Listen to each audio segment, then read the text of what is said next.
of our podcast called The Powerful. This is a podcast where we visit various business issues and visit both sides of the truth, and then you decide. I think the media has been one-sided. I think if you listen to one side, you get one opinion and you don't want to listen to the other side. So here we give you both sides. We give you our opinion and then you decide. It can be sometimes very hotly contested. And my co-host in this is also my CEO, Francie. And my name is JT Foxx, the world's #1 wealth and business coach, serial entrepreneur, private equity investor, property investor, as well as best-selling author. How are you, Pac? Now that we finally figured this out, I am much better. Yes. So basically, this was a test trying to use this new platform and new technology. It's crazy to see everything there goes in. I mean, is there a point somehow that it's too much technology and too much saturation, too many softwares, too many plugins that actually makes business more complicated than what it is?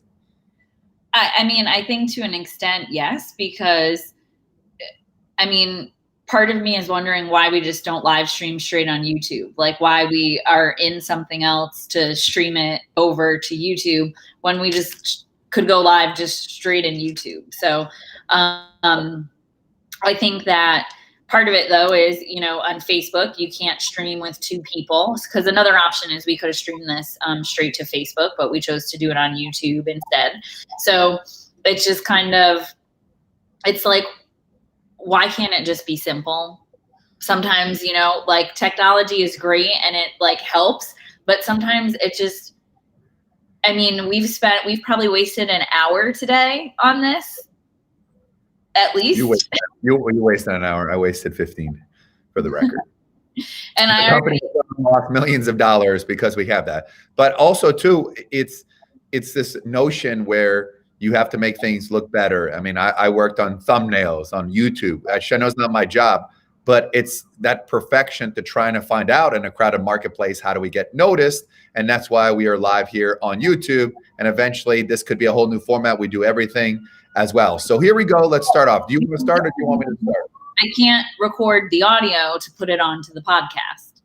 So you cannot record the audio. All right. Well, here's you could take this audio, take the video, and then translate the audio to that. So you rip the video off, and so you go to it was so not worth it. And I'll honestly, this episode will probably not actually make it on our podcast because the time it's going to take to rip the audio. You get what I'm saying? So it's like, I don't know. All I know is I need you to do it, and that's what I'm saying, and you'll figure it out. And I know you always do. Just like you figured this out. And now we have a little scrolly there. And this could be a new way. We got a chat box. We have everything that we've never had. We have our logo up in the corner. Yes, we do. So anyways, many people use this, we will figure it out. And that's kind of like how we do it as well. So by the way, for you guys who have Instagram, go on to YouTube. That's where we're now recording a live of our podcast. So we'll see you guys on YouTube. All right. Too many streaming, too many things going on. All right. Do you want to start or do you want me to start? I can start us out today. So I disagree with you. Practicing. Oh, you're just practicing. Yeah. Well, on today's episode of The Powerful, I am going to start out by we talked in one of our past episodes about tracing and technology. Governments were debating being able to use this tracing technology. In the US, they've talked about certain states have rolled out wanting to accept tracing. Interestingly enough, if you go into your iPhone and check your settings and your latest update, there is a COVID-19 update that allows apps to trace your location for the ability for the government to be able to trace you, which anyone that did their latest iPhone app or iPhone update, it automatically allowed that capability within your apps and without you knowing. So here's my question. Is it okay that Apple either in cahoots or not in cahoots with the government and its app makers went ahead and just allowed this ability? Or should I, as an iPhone user living in a free country, have the ability to say, no, I don't accept this? It's interesting. My first topic was going to be the UK basically said you're an organ donor automatically. And if you don't want it now, you need to opt out, as opposed to most people have to opt in and they either forget. So it kind of goes into this whole theory of this. And it's crazy because on one hand, we have our civil liberties, right? And you have these conspiracy theorists who say this is something that's happening so that they could take our rights away. And the other side, you have the people who say, you know, businesses are shut down, the world is on lockdown, quarantine, people walk around with masks, people are dying in record numbers. And would you sacrifice, you know, a bit of freedom to get back to normal quicker possible? Or is your freedom more important and you would rather keep your rights but have the economies crumble, people die? I mean, if you were to take a look at it, this has been used in Taiwan, and Taiwan never shut down. Hong Kong had a very, very minor short shutdown. Who knows what China's doing? That's another story there. And, you know, it's interesting. I mean, I don't like anybody watching what is it that I'm doing, obviously, but this is desperate times. When you have a survey that 33% of businesses are not going to reopen, when you have, and will never reopen, when you have economic devastation. So at the end of the day, if this, in theory, let's just assume this is the quickest way to get rid of this or follow this, because what happens, I mean, we know there's a lot of idiots out there, right? And you have an idiot who goes out there and who purposely spits on somebody or purposely sneezes on somebody, and that could then lead to 15, 30, 50 people, like keep going on and on and on and on.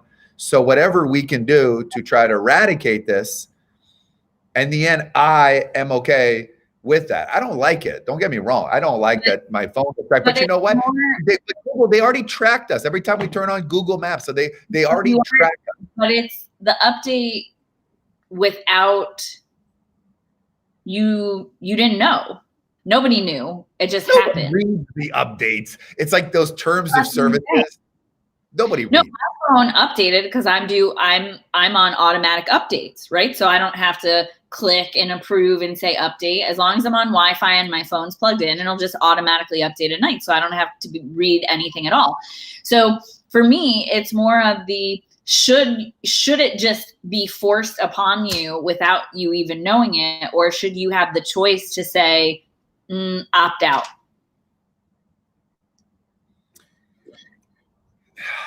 I mean, the logical one would be like, you want to opt out, but I don't think people care.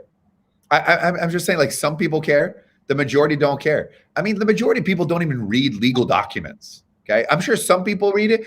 I mean, honestly, how many times have you clicked yes to terms of service and never read it? Honestly, like every time. I mean, I got a Costco membership yesterday, and they do make you scroll all the way to the bottom. Yeah.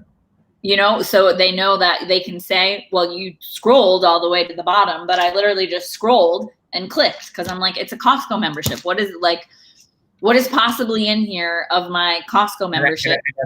And that's my point. So here's the thing too. So okay, let's just take it. They could track you. Okay, what are they going to do? Right. By the way, they're already targeting us based on what we like. All of us are putting, we like this band, we like here, we just checked into here. It's like those people in the TSA, the airport when we used to fly. Yep. I think it's airplanes that fly, something like that. They're airports. I'm not sure where those are anymore. Maybe the train flies. Yeah, they're like, I'm not sure. I don't even know what an airport looks like anymore. And I was in it every day for like 8 years straight. So this is like 90 days without flying.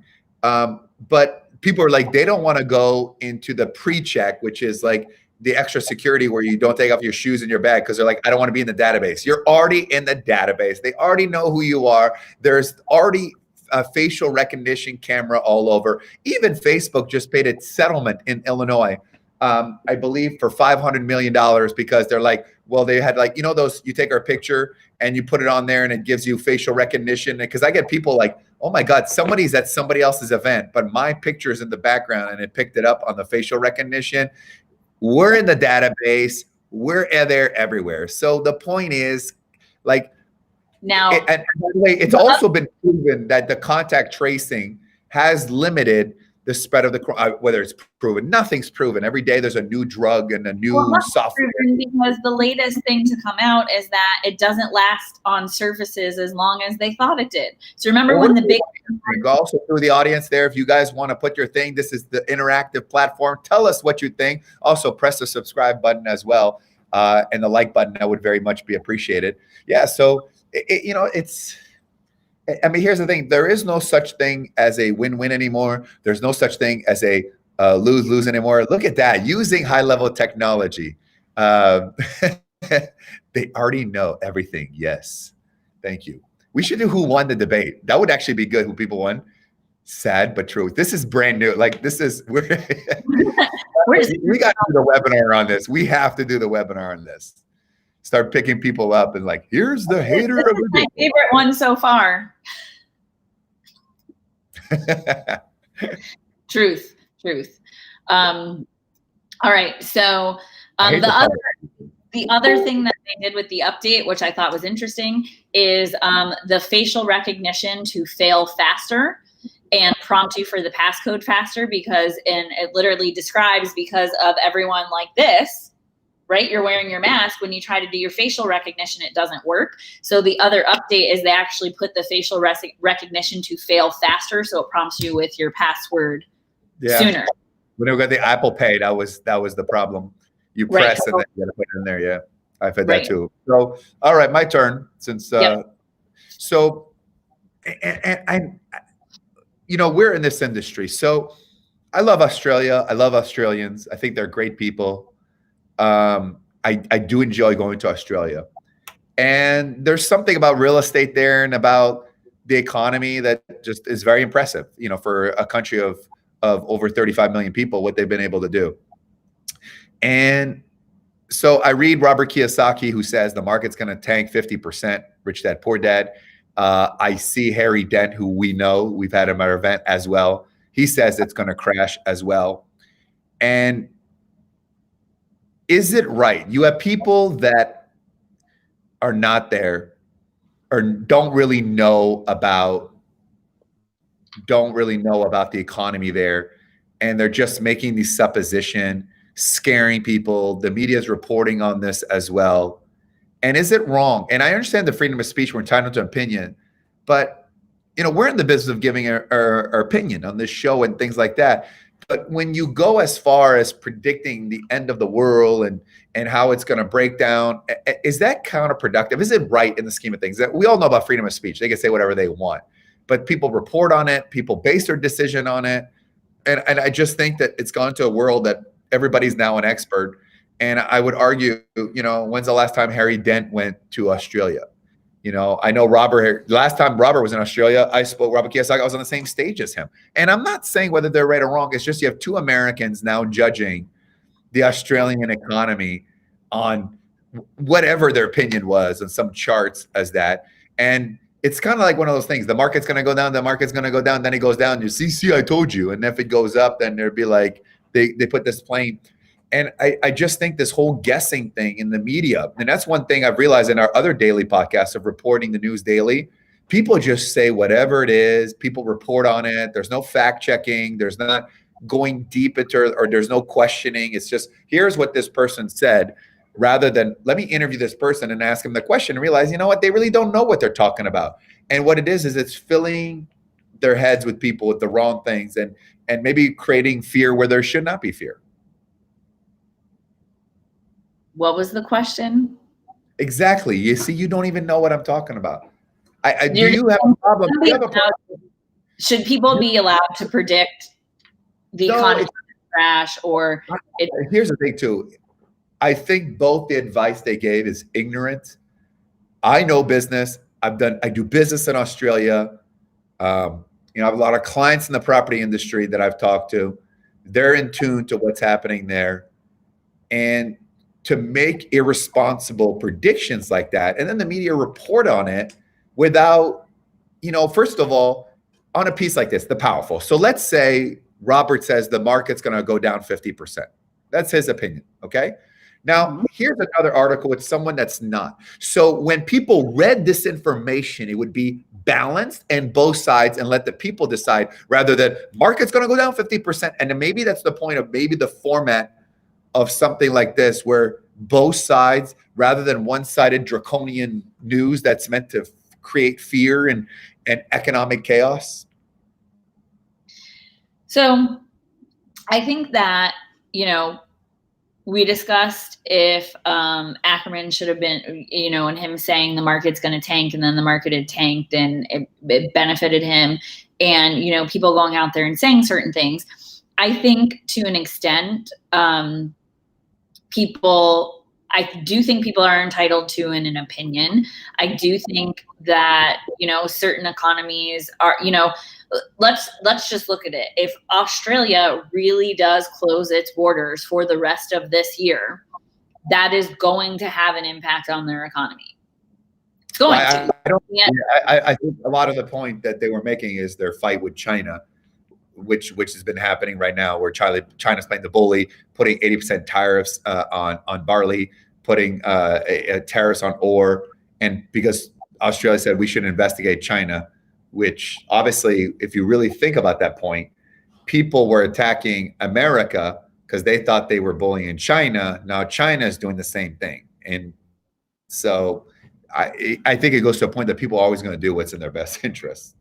Well, absolutely, and I think people hear one thing and freak out. But, it's interesting because now getting more into like watching the stock market, there was a few stocks this morning that are in the medical and came out, AstraZeneca, that it was getting a huge chunk of change to do research on a drug to fight COVID-19.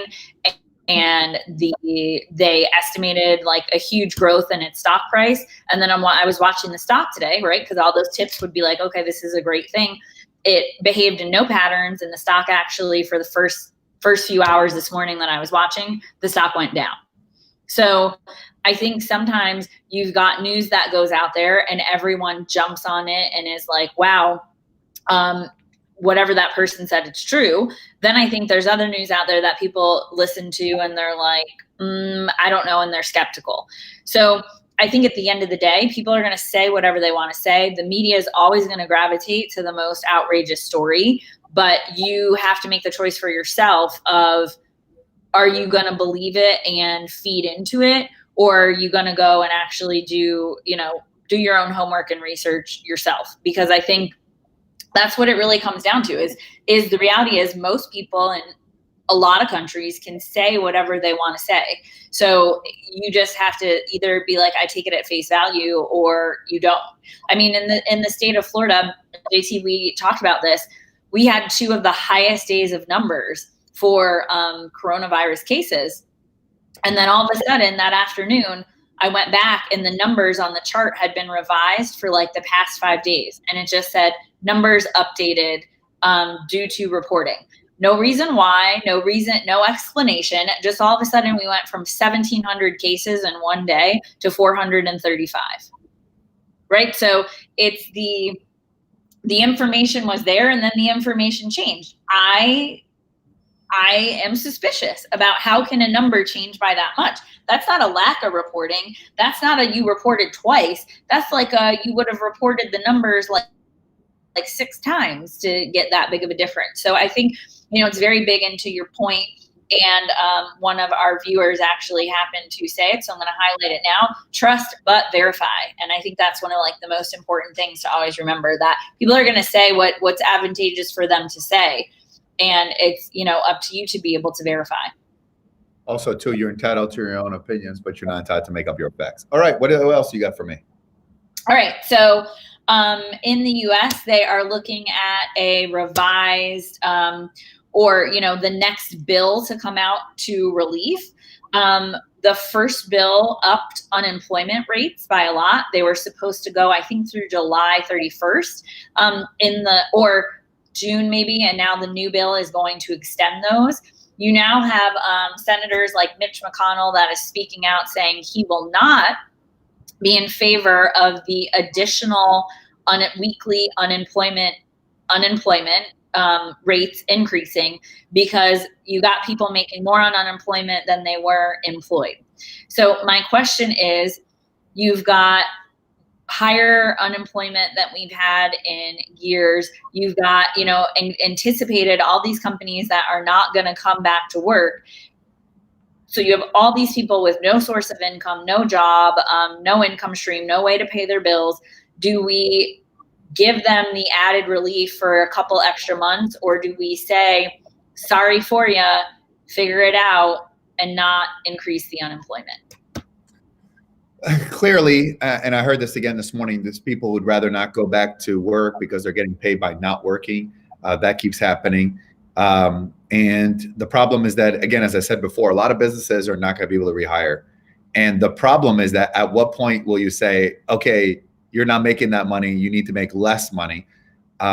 Here's the problem. It's an election year in the United States. And the Democrats are trying to make it seem, see, we tried to do it. It doesn't matter who's going to pay for it. It's sort of, let's kick the can way down the road. It's not even like for our children. It's going to be our great-great-grandchildren. I mean, we're adding almost $3 trillion in debt. That's just right now.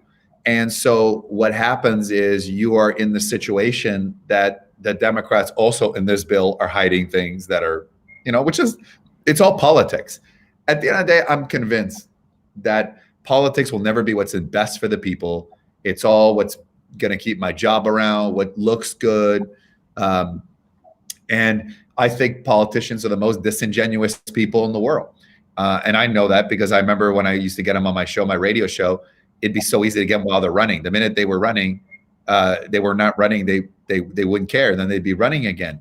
And it's all about whatever. I mean, how many times I've heard a politician say, I would rather not get reelected and do the right thing than to do the wrong thing, but I'm going to get reelected because that's more important to me.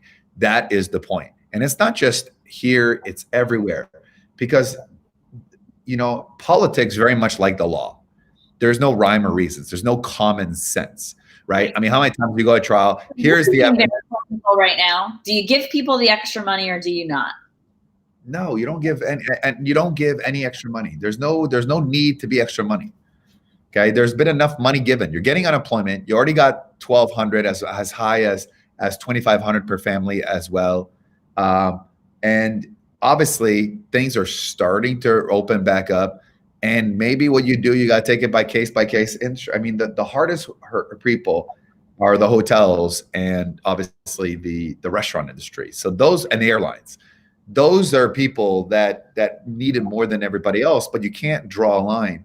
At some point, here's the thing too. How many times, this is like a lawsuit, right? And we've been this before. We're right, we're going to win, but we just keep throwing money into a black hole. And you're never going to get it back because when you win, you're not going to get money from them. And that's the bottom line. We're throwing money in a black hole. That's exactly what it is. And that hole is going to make it worse. And the funny thing is, this is not man-made per se, meaning that this is as a result of banks or people overborrowing. It was some person who ate some bad or some lab that made up whatever. And so it sucks. But here's the thing too. Where was the responsibility of saving, investing, hedging, diversifying? We have a platform called Millionaire Flix, right? I've given all of my courses. And people could download my brain. Every deal I've done, every opportunity, every coaching I've done, 51 courses for $20 at millionaireflix.com. And you would think, and someone says, I can't afford it. And my first question is, do you have Netflix? They're like, yeah. So that's $12 to $15 right there. Like the mentality of that. And the first bailout check, the majority of people, you know what they spent their money on? Takeout. And the first bailout where they spend the money on?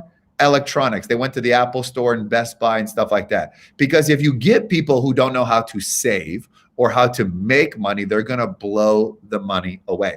And let's just assume things are all open again, right? You know what people are going to do? They're going to go to a restaurant. They're going to be like, I haven't been to a restaurant. And they're going to spend rather than saying, you know what? I know restaurants are open or not open again, but I probably shouldn't go in and spend all this money as well. You would think with all this free time, people would be healthier. They're not. You would think that people would be sharpening their mind. They're not. So giving more people who don't know what to do with it is irresponsible. I think you should give the money that I give you back to me so that I could feel better about it. You should bail me out of my bailing out of having to talk about this bailout. What do you think about that idea? You're fired. All right, next topic. Experts in Sweden have come out saying its decision to have no lockdown was a terrible mistake, and no other nation should copy them or follow in their footsteps. This is basically coming out that their per capita death toll in recent days has been the highest in the world. So do we agree that Sweden did something differently than everywhere else and decided to say no lockdown, we're just going to continue, you want to stay home, but business as usual, which now a couple months later, and it's all per capita, right? So which I think is probably the best way to measure it, because they don't have as high of a population as some other places, but per capita is the highest in the world. So do we think Sweden, based on that, Sweden did the right thing or the wrong thing? I think so far, if you take a look at it, they've done, the problem is you have people like Norway and Denmark who shut down earlier, who've reopened, and their neighbors as well.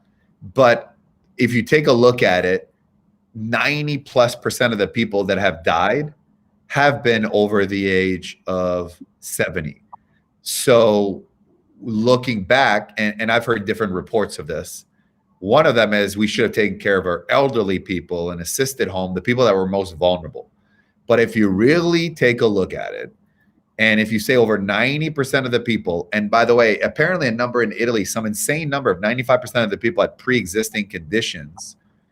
If you think about it, when you break it down, confirm versus people actually have it and don't know about it, it's a death rate of about 0.5%. rather than the flu, which is 0.1% death rate, okay? And if I told you that there's a 0.05% chance of dying if you get this, you'd be like, okay.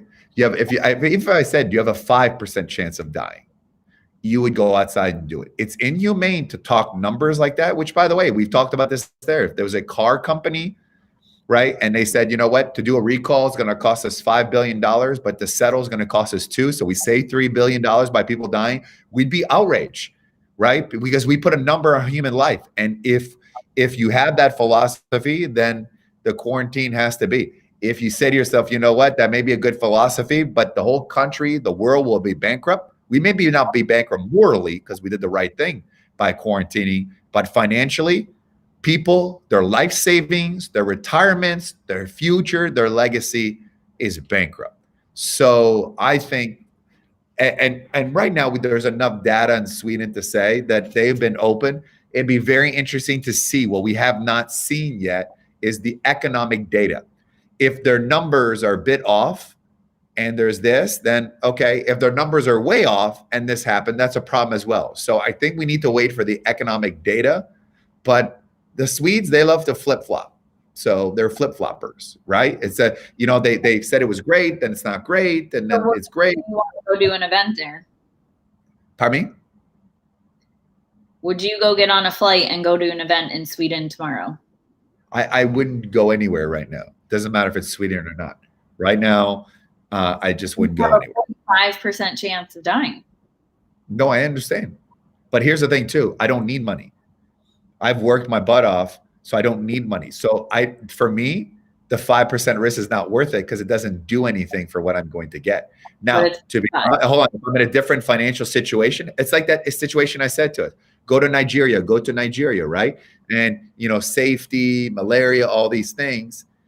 Back 4 or 5 years ago, hey, we can make a couple $1 million, $500,000. Yeah.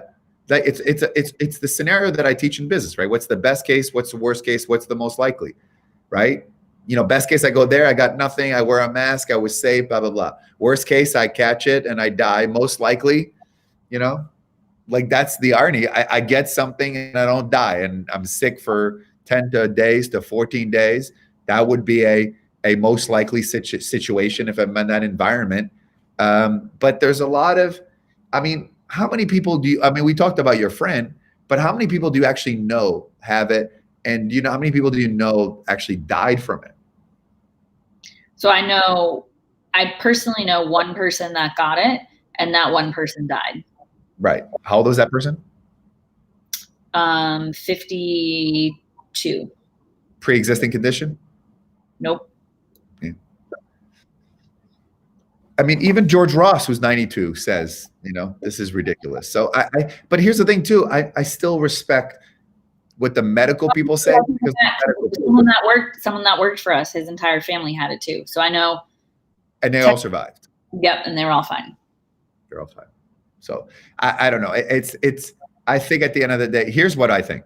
I think right now it is what it is. I think we will look back at this and say this was the dumbest thing we've ever done. The media fed to this with their death counters, and we will look back at this. Now, right now we're respecting it because we're following people who have degrees, who have expertise in this. But I have a feeling we'll look back and say, what the hell we were thinking? Because the funny thing is, it'll probably be the greatest thing we did in our company because I'm doing deals, I'm company. It took me off the road. What it should have been doing all along, that really was that hard stop. I mean, you remember said, unless something happens drastically, we think that maybe have been you that planted this, so I get off the road and do some deals. And there's a very possibility that you ate a bat and you went to Wuhan and you just blend them with Chinese. Pack does sound like that. Pack and bat. Yeah, that's what I think. What do you think? You think at the end of the day, there's going to be if you had to go back all over again, okay, based on everything we know so far, we know 5 million people have been infected. I don't know what the death toll, it changes all the time. So with 5 million people that have now been infected by this, there's been the percentage less than 5%. That's of confirmed cases because there's still not enough testing. Looking back, everything from this day, rewind the clock. Do we shut down again? So rewinding, knowing everything that I know, right now, I stick with what I had said originally. If he dies, he dies. Like, we're shutting down. We shut down everything. Like literally the world, most of the world came to a stop. Our country is going to be trillions of dollars further in debt for all these bailouts and incentives. You got massive companies that are, needed bailouts. You've got tons of companies that they're not going to make it. They're just not going to make it, right? Whether they're opening back up, not opening back up, you've got all these companies that aren't going to make it. We have the highest unemployment rate we've ever had. Yes, our death toll would have been higher. Yes, it would have been, it would have been a bigger influx on the hospital systems. Yes, we may have failed in having supplies for certain people, but economically, we wouldn't be in the situation we had. Now, we're in the situation we are, and I could take the complete flip. It's going to create more opportunity that wasn't there.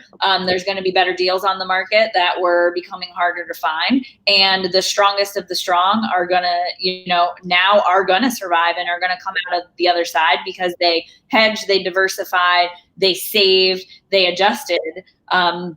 But, this started in March. We're now in May, almost in June. And it's getting to the point where I also know, just from my own personal experience, you've got the people with increased levels of depression, anxiety. You've got all these other issues that it's causing because people can't go anywhere. They can't do the things they want. Your aunt and uncle died because of this. Do you change your opinion? Your aunt and uncle died. Do you change your opinion? Yes or no? So my aunt and uncle wouldn't have died because here's my thing. I know, and I'm smart enough that with this going on and how I've been along, if they died, how would you feel? That's what I'm saying. Would you have, it's like I tell people, listen, I believe in the Second Amendment right to bear guns. I'm saying this. I lost someone close to me. I did lose a very good family friend. This is closer to you. This is closer. This is as close as it.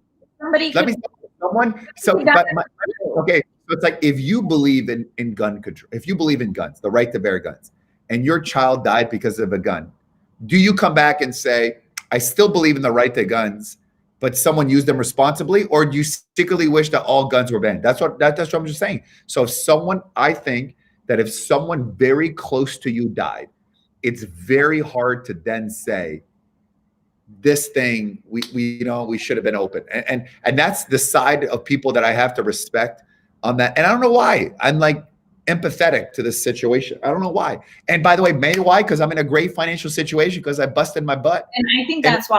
The problem is my decision is motivated by my fact that I don't need the money. And if I needed the money, then I wouldn't be thinking that way. That's the problem. So I have to think the majority of people like, I need to get back to work, which I agree with them. But I also agree with the people who are afraid of dying. So, well, and that's where I think, to an extent, our business, we shut our office down and we went working remote before we had to, out of safety precaution. And I think there's ways businesses could have still operated without having to shut down. Now, did the bars and nightclubs need to close or need to scale back capacity? Sure. But I also know right now in the state of Florida, bars and nightclubs are not supposed to be open. And there's a bar down the street that's called Shots. The name of it is Shots. It is not Shots and Restaurant. It is Shots. And it is open with a line around the block. There's no way that place should be open. And technically, to be open in the state of Florida, your tax return from 2018 and 2019 needed to be 51% of your revenue needed to be driven from food. I know the bar called Shots does not serve food. They only serve shots. How the hell are they open? Right? And this is almost like as much as breaking news as my stuttering. Fantastic reporting you are there as well. But my point is there's places that are already open that are already not following the rules or already somehow fighting it. So at this point, like, I don't agree, and I'm not necessarily I'm not going out to all the places, and I'm not putting myself in the scenario where there's a ton of strangers and where I'm being exposed to it for certain reasons. But I think it should be the individual's choice. And if you want to go out and you want to make those decisions and you want to be at the bar and you want to be around a whole bunch of people and you want to get it, go for it. Because at this point, we're going to have a far bigger problem of what's going to happen with all the unemployed people. Because at the end of the day, it's us, the ones running a business, that are going to have to foot the bill. Well, there you have it. The 3 children is coming back from somewhere, and it's not coming back from the people that don't have any money.